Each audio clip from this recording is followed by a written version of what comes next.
Hello all, my name is Nitin. Welcome to the first session of JavaScript. So from on this given particular session, we're going to clearly understand the JavaScript from the base to the advanced part. And at the end, we're going to clearly understand how can we implement this JavaScript to crack the interviews, to build the real world stuff. And apart from that, we also let's try to understand what are the disadvantages of JavaScript, what JavaScript has limitations to be more precise, and how does the other front-end frameworks can actually help us to build a better good front ends for any given particular web pages. So let's start. Let me give my system as bit settings. Right. Now the screen is clear. I hope my screen is completely clear for everyone. Now let's go ahead and implement this entire knowledge of JavaScript. So in this session, let's try to understand, or this is the first session, the intro to JS thing, which is a very interesting language. So we'll understand from the core of the base, from the core of JS, from the foundation of the JS, till we extend the same knowledge towards the core advanced part of JavaScript. We clearly transition from the base point, from the really base point, till the point where we completely excel the JavaScript. Because this one single language is a bit tricky language. Why? Because it has the ability to confuse the interviewee and the interviewer. So let's say if you go to any kind of an interview, if the interviewer is asking any kind of a questions, the question can confuse the interviewee, the person who is sitting, which is nothing but you, and it can also confuse the person who is asking, which is nothing but the interviewer.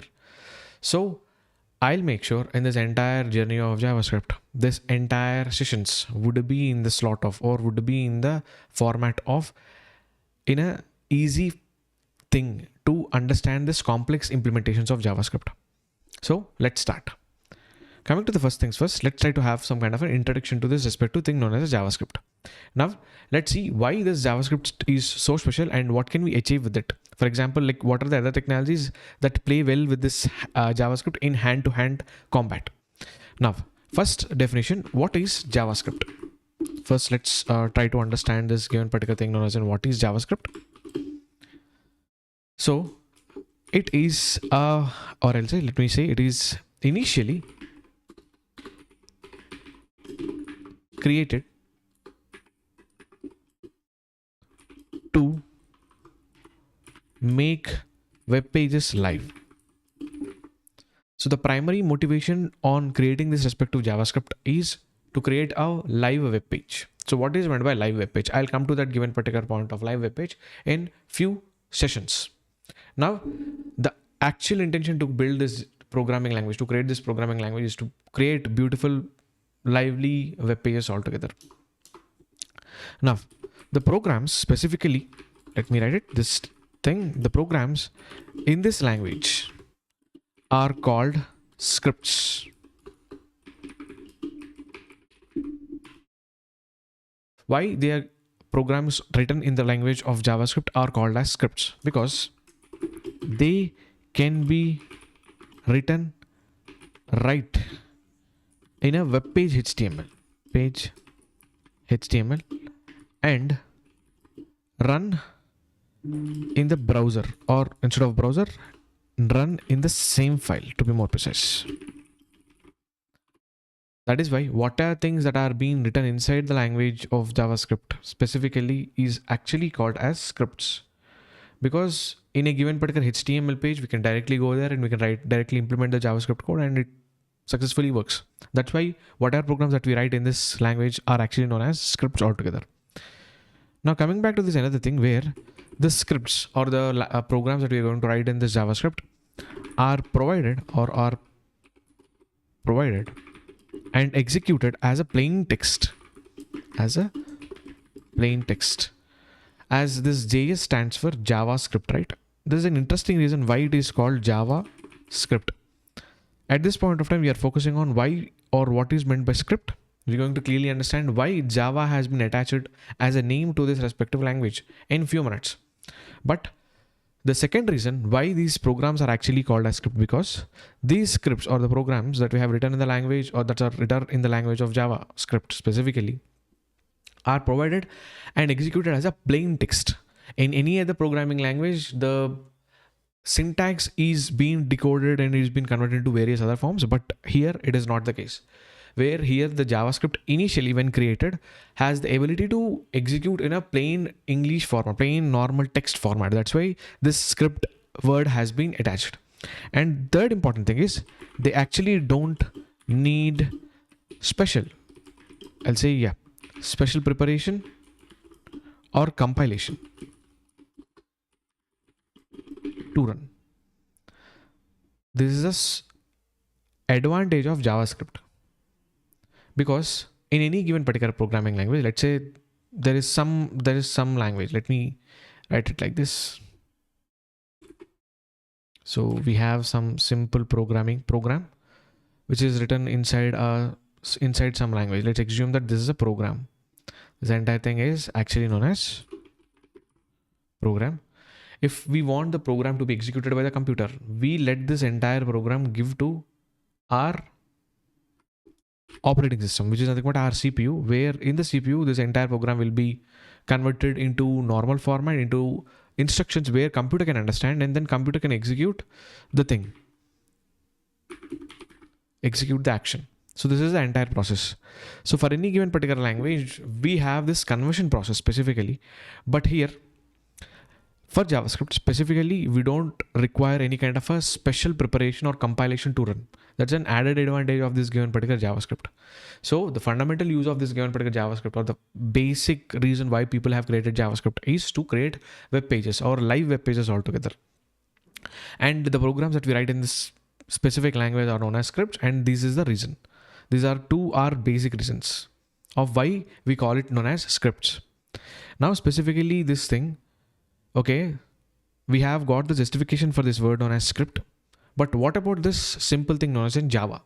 Why Java is a word attached to this script and made this entire thing as a language altogether. So it's like when JavaScript, I can say, was created, it initially had another name. That name is known as LiveScript. That name is known as LiveScript.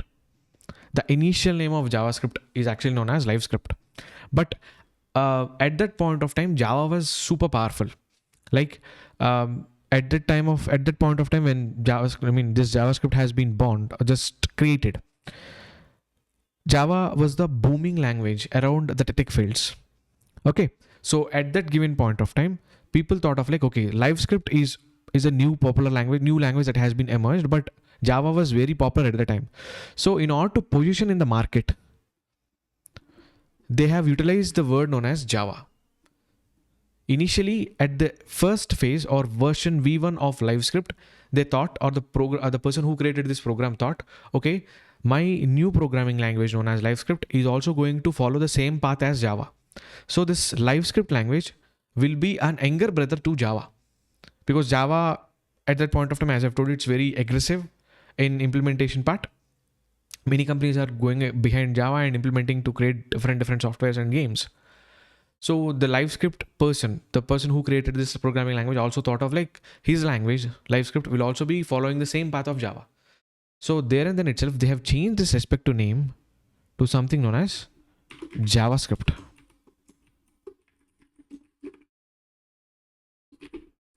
That's why we got this name known as JavaScript. You might be thinking Java and JavaScript, because the name the creator has used JavaScript is because this new language will also follow or will also be a younger brother to the Java language. But at a given point of time, Java has taken his own course of way and JavaScript has taken his own course of way. Both are of different languages. Initially, they thought of like this JavaScript will be a successor of this Java, but it didn't happen. Both have taken different routes due to different circumstances altogether, but we don't dwell deep into this kind of reasons. But let's try to understand that JavaScript has been invented, or the name of this given particular JavaScript has been given from the name known as Java.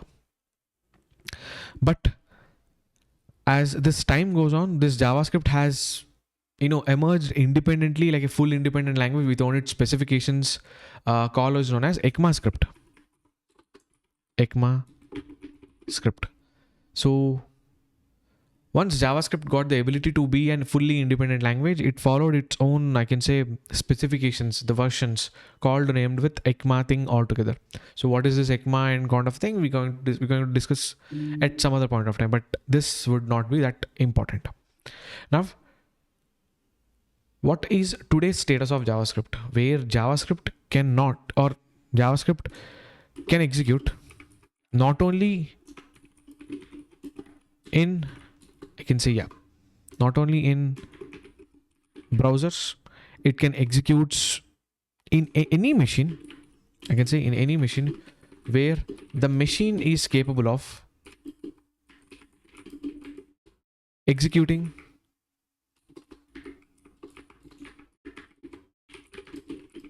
the JavaScript. Let's say if there is a coffee machine, for example, at your office or at your home, or not your home, but at least some malls or some other thing. In that scenario, if your machine is capable enough to run the JavaScript code, or if the machine can hold the JavaScript code, then even in such coffee machines, we can run the JavaScript. So the adaptability of this given particular one single language has been grown from simple browsers or a very complex browsers to any kind of a machine where the machine, if it is capable or if its hardware is capable to handle JavaScript softwares, then we can run JavaScript code on such kind of a machines. That's the greatness of JavaScript. It is a beautiful language. People say it is complex. Yes, it is complex. I too also agree. But before that, I just want to mention this one very important thing. This is a very beautiful language. We can create n number of applications, which we are going to see in this cohort altogether. Now let's go forward. Now coming back to this given particular thing, as we have this one single statement where in any machine where machine is capable of executing the JavaScript. So what does this given particular thing means? Which is nothing but if a machine is capable to invest or to run JavaScript engine. So the actual meaning of this statement, where if machine is capable of executing JavaScript, means if the machine has the capability to run a JS engine, it can, or on such kind of a machine, we can run JavaScript.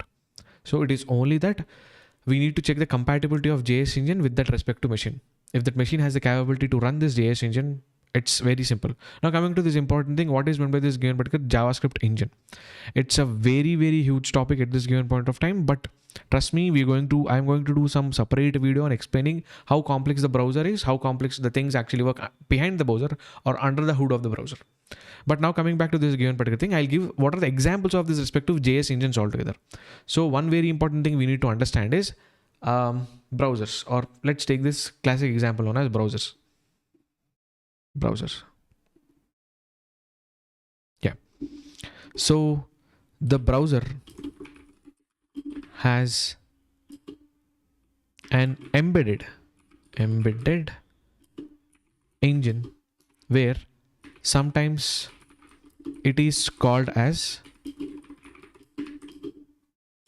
JavaScript virtual engine. So I'm writing this JavaScript as JS in a short form notation, but anyways, JS represents JavaScript. It is known as JavaScript virtual machine. So browser has this embedded engine, JavaScript engine specifically inside it, where browsers have the capability to run any kind of a JavaScript code, which we are going to see in the further sessions altogether. Now, coming back to this given particular thing, we have different set of browsers. We have something like Chrome is a popular one. So Chrome is one popular web page, browser, not web page. We have something known as Firefox. We have something like Safari, where for this respect to browsers, the JavaScript engines that are present inside the browser are in Chrome. We have an engine, JavaScript engine known as V8. So this V8 engine is present inside the Chrome browser, Google Chrome browser, where due to which we can execute the JavaScript code inside the browser. Our browser has a capability to understand this JavaScript code altogether. Similarly, we have this given particular thing known as Firefox, or the browser which popularly known as Firefox. It has this engine named as SpiderMonkey. If you are interested enough how these engines are built, because these are very, very complex things, and engineering marvel things that we can clearly observe the marvelous effort that went into creating these engines. So that's a very, very, very, beautiful things. And in Safari, we have something known as Squirrelfish, if I'm not wrong. Squirrelfish. There is this engine, JavaScript engine named as Squirrelfish. So all of these are engine names, JavaScript engine names. Each have its own advantage. So Chrome has a JavaScript engine known as V8. Firefox has SpiderMonkey, and Safari has Squirrelfish. And different, sorry, browsers have different kind of a different kind of engines altogether. And another engine for this Safari is it is actually known as Nitro, right? Nitro. So Safari has two such kind of an engine, Squirrelfish and Nitro. Both are JavaScript engines. So JavaScript engines are nothing but where if JavaScript engine is embedded into a browser or into a machine, in that machine or browser, we'll be able to execute the JavaScript programs, scripts specifically. That's what meant by these engines. So this JavaScript engine is a very huge complex topic where I'm going to take a day to explain detailedly about this given particular JavaScript engine. But at this point of time, for this given particular context of the lecture, it is not that required. So let's move on. Now, coming back to this given particular thing. So, right. Instead of explaining the structure of instead of explaining the structure of the respective engines, let me explain how do engines work. This is very interesting to understand. The first reason is, let's go with the basics. Let's do not dive into this engines part because I've already told you this engine is very complex. Let's do not dive it. It doesn't help you for, getting upskilled in JavaScript altogether. So here, let's say, the engine where I can say which is embedded into browser, it actually reads the script. So one very important thing we need to understand is in the programming language space or niche, we need to understand when someone says reading a program, it actually mentions that parses. Parsing is a word there is a word known as parsing where it represents that our respective machine is reading the given particular program. So similarly here, the engine which is embedded into the browser will read the script or will parses the script, because script is nothing but the program written in the language of JavaScript. Simple. Now, then this engine will converts I can say the script to machine code. So again, in the programming language, if something known as conversion is present, we can clearly mention that this is actually known as compiles. This is known as compiles. So here at this given point of time, we can clearly observe that these elements which we are actually seeing specifically has this, what I can say, the ability to read the data or read the script, read the program, compile it to a machine code altogether. That's the ability of this respective machine. And apart from this given particular machine, third thing it can do is, and then the machine code, runs pretty fast. So here again, at this point, machine code runs. It is actually known as executes. So in the language of program, if someone said about the reads, like machine is reading the program, it is nothing but machine is parsing the program. If someone say machine is converting the script to, machine code, this meant by converting, or this meant by compiles or interpreted. Then the machine code runs, which respects, or the other way of calling run is nothing but executes. That's what this respective thing is actually meant by. Now coming to this important thing, let's say this one thing, let me explain this one thing where here the engine applies some kind of an optimizations. Do not worry about this. What are the different kind of an optimization that engine can implement? So engines optimize at each step of the process.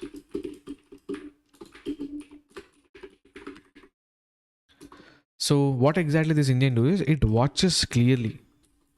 It watches clearly or watches the compiled script as it runs analyzes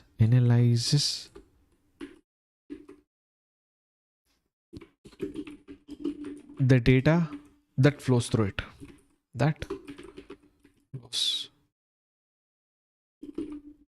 flows through it altogether. So that's how this entire thing actually works in this given particular format. And further, the machine code will also be optimized for different respective things altogether. So this is how the basic engine actually works. The basic knowledge would be completely sufficient. Now comes to this interesting thing. What can... Sorry. Yeah. In browser JS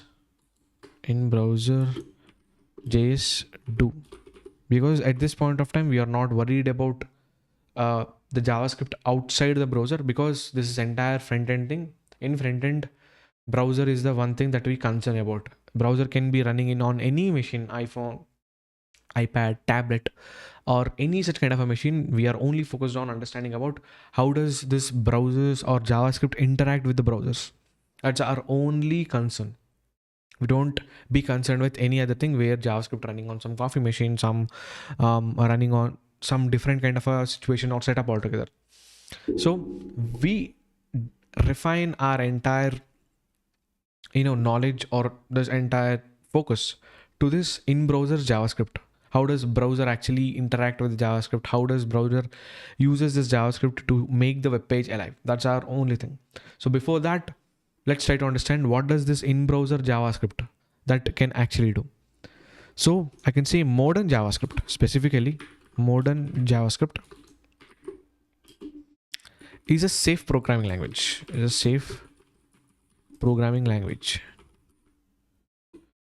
Why it is a safe programming language? Because this modern JavaScript doesn't provide low-level access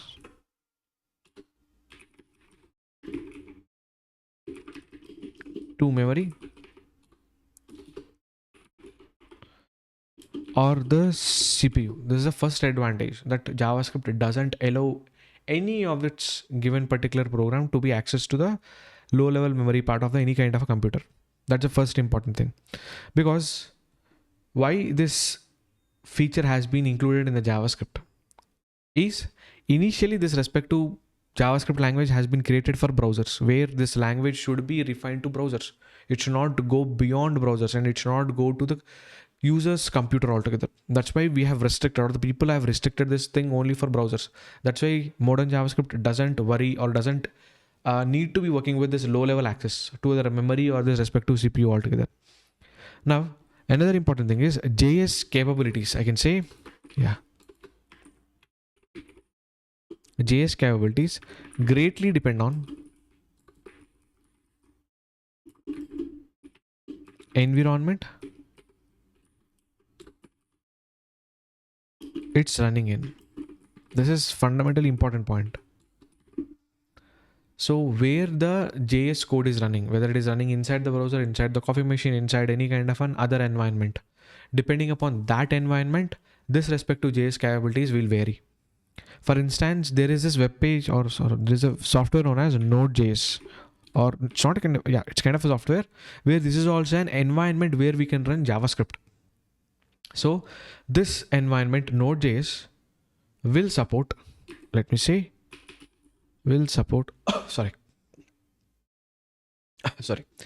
this respect to Node.js will support functions that allow JavaScript to read, write files inside the computer, perform network request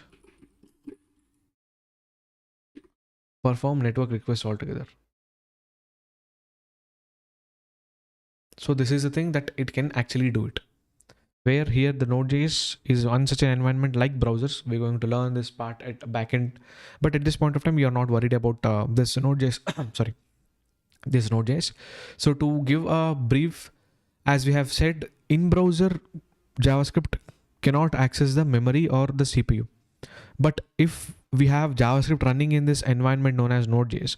We can create files inside the computer or inside the CPUs. We can perform network requests and so on with respect to computer. But in browser JavaScript, everything that this given particular in browser JavaScript which can be do is manipulating or manipulating web page, I can say. That's the first thing. Interaction with user, and finally it can act as web server. So the only thing that this respective in-browser web pages, in-browser Java, this JavaScript can do is this: manipulating the web page, interacting with the users and the web server. That's it. It cannot go deep down into the computer, make file changes, make network requests. Nothing such kind of things happen here. It's pretty straightforward here in browser JS, where it is safe to use. For example, if you want to use, let's say, I'll give examples on what does this given particular thing known as an manipulating the web page, interaction with the user, and also this respective thing known as an having this interacting with the web server altogether. So first thing is we can add new HTML. Wait a minute. To the page.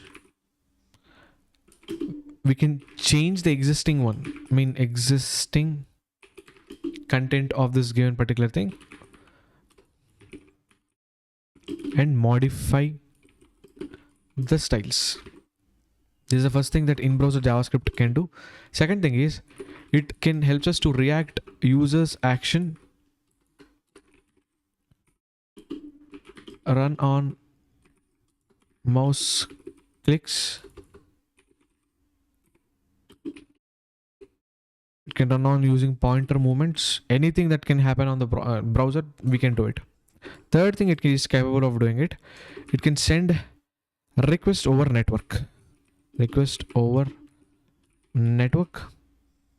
to remote servers. So what is meant by remote, what is meant by server? We're going to come into this part at a certain point of time when we build a good front ends where we try to interact with the servers. We'll then clearly understand how can we send this request over network to a respective server altogether. That's one thing we can do it, where we can download and upload the things. We already know downloading and uploading is just a basic thing that we can do. Similarly, we can also have this thing known as in set and get the cookies. We can ask questions to the website visitor. So I'm listing down all of the possibilities that can be actually happening or can be actually done using in-browser JavaScript. And we can also show messages using JavaScript.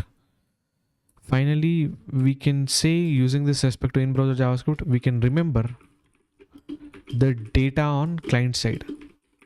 There is this interesting word known as client side. What is nothing but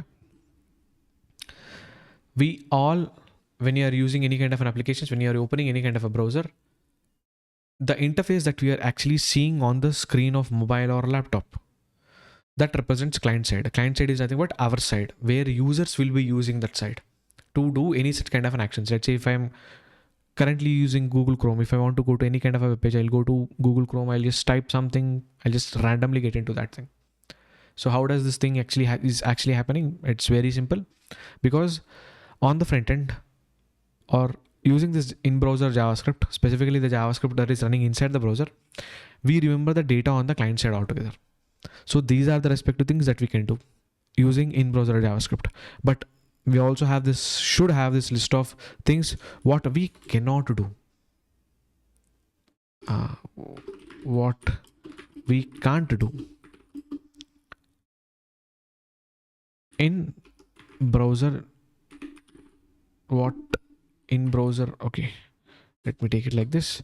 What instead of in, and say in browser can't do. This is a basic question, because we have seen the list of things what this in browser JavaScript can do, the list of the things. But here we have also saying what does this in browser can't do, the things that it cannot perform.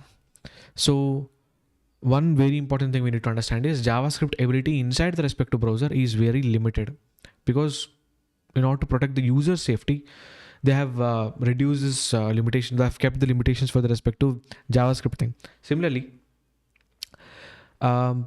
as we have already seen that this JavaScript has been created initially for one single purpose, which is always to have this respective language confined to the browsers. So in-browser JavaScript cannot do mischievous things. For examples, if you want me to give examples where restrictions have been included for in-browser JavaScript, I can tell about this given particular thing, where JavaScript on any given particular web page may not read the files on the hard disk, write the files on the hard disk, or copy them or execute them on the hard disk. So in-browser JavaScript cannot access the user's computer files present in their memory devices. That cannot be possible. Second thing is, even modern browsers, any modern browser, you take Chrome, Safari, Chakra, or any such kind of a Firefox, any such kind of a thing. This respective browsers that we are actually seeing, the modern browsers, where it allows us to work with the files, but even at that point of time, the browsers will have some kind of a limitations. Sorry. So if user provides certain kind of permissions to the respective browser, then only the browser will do certain kind of things, but it cannot do complete things. For example, let's say if you are uploading any kind of a resume, if you are uploading any kind of Aadhaar, PAN, or if you are uploading any kind of a bank statement, uploading any video, any such kind of a simple things, this entire thing, what we are actually talking about, will be actually taken care by this one fundamental point, where we users will define the rules for JavaScript. Even though if we give 100% things for JavaScript, for browser JavaScript specifically, it doesn't perform all the things. We are restricting it completely altogether. So we also have this given particular examples where if you open any kind of a web page, specifically Google Meet or Zoom or something in the browser, it will ask you the permission about something known as accessing for camera and microphone, right? So when user want to explicitly interact in such kind of a websites where microphones and the cameras need to be accessed, then it will ask the user, do you want me to give permissions for so and so camera and microphone? Browser should ask it. So because it has been inherently programmed to these respective browsers, to this JavaScript things, that they should not directly take it. They should ask it and they have to take it. So some other important the other thing is nothing but, if you can clearly see, let's say if you have 4 tabs open in your Chrome, one tab cannot read the data in the another tab. For example, in the first tab we have something known as Book My Show. In the second tab we have something known as net banking website opened. It be any bank, ICICI, Axis, State Bank, HDFC, any bank. So at that given point of time, this Book My Show web page should not read the data that is present inside the next tab. That's how this entire thing has been restricted. And the third thing would be like JavaScript is one such a language where it can easily communicate it over a network, over to any kind of a server. But its ability to receive data from other sites is actually crippled, is actually, I can say compromised for the benefit of the user. Why? I'll let you know this given particular details when we build this entire applications part. You then understand this thing known as CORS. So there is this concept known as CORS, but CORS has this unique thing. It's a very unique thing where it doesn't allow different domains to interact to any kind of a server, any kind of a front end altogether. So it is very restrictive in that given particular format. So that's the things that browser or in-browser JavaScript can't do the things. Now specifically, if you want me ask you to tell about something known as what is the uniqueness of JavaScript, where I can say 3 great things about JavaScript. First one is it can actually integrate with HTML and CSS perfectly, all right, perfectly fine. Second thing is it is very simple to do things. Third thing is on all majority popular browsers we can run JavaScript. These are the unique things of JavaScript. If you are asking, if you have any kind of a questions that why we require JavaScript specifically for the front end part, the reason would be this. it has these three great qualities. It can integrate with HTML, CSS. The second thing it can do is it is used to do simple things in a much more simpler way. Third thing would be it is supported by all major popular browsers by default. We don't need to install any kind of software, nothing. Just download the browser. You can write JavaScript code inside this respective browsers altogether. That's the advantage of this respective JavaScript. And I can say JavaScript is only such kind of a language where it can collaborate or combine these great things, three things that I've just told. That works with JavaScript, a widespread tool used in many other creating browser interfaces in servers, mobile applications, and etc. And there are few languages that are being generated by inspiring from JavaScript, because there is this given particular thing known as an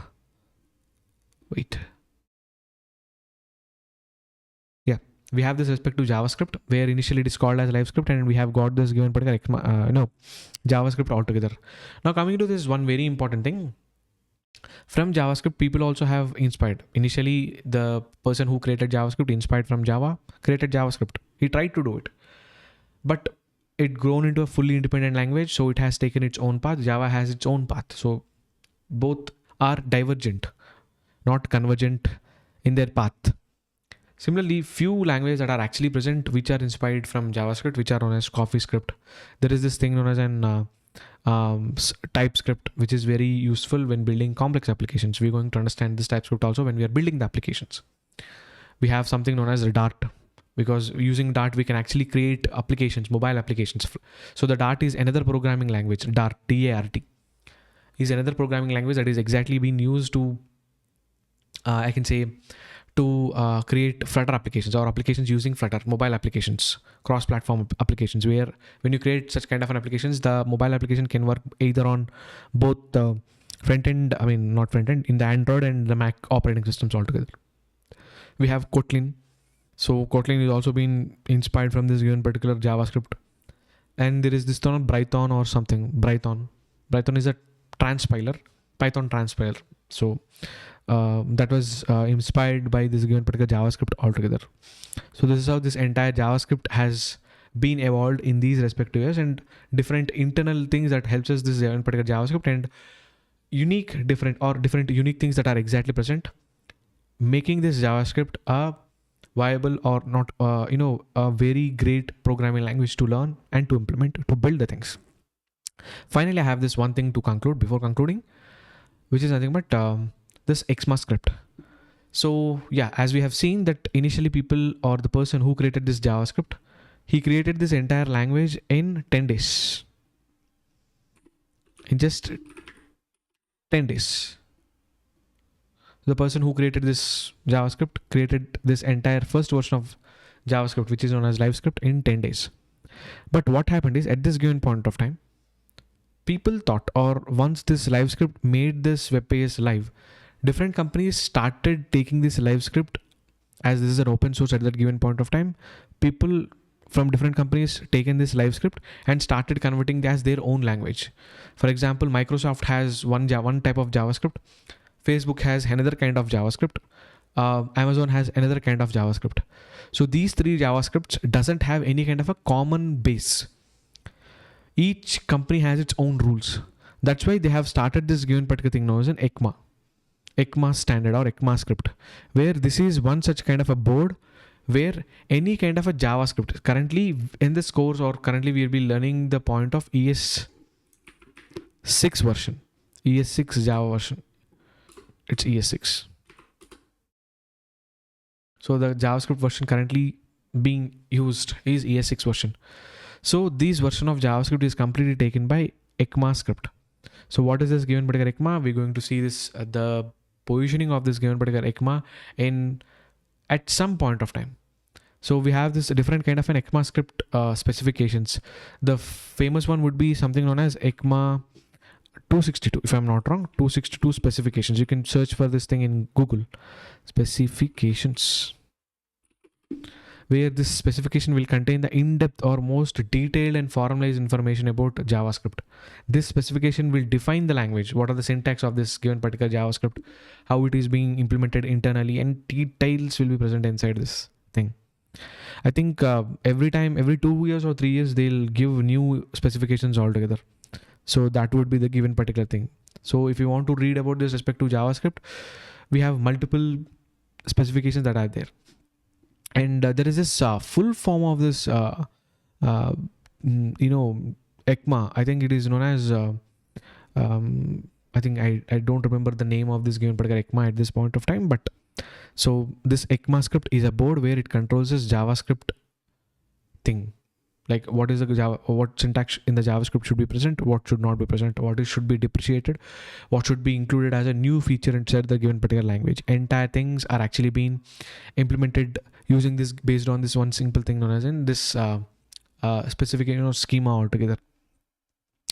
So with this, I'll conclude this entire session. So in this session, we have seen the history part of this with respect to JavaScript, why JavaScript is required, what are the nitty-gritties of this given particular JavaScript, how are the limitations and the advantages of in-browser, JavaScript, what it can do, what it cannot do. All these are very important to understand. So that's it for this respective session. Thank you all, and have a nice day. Happy learning, and I'll see you in the next session.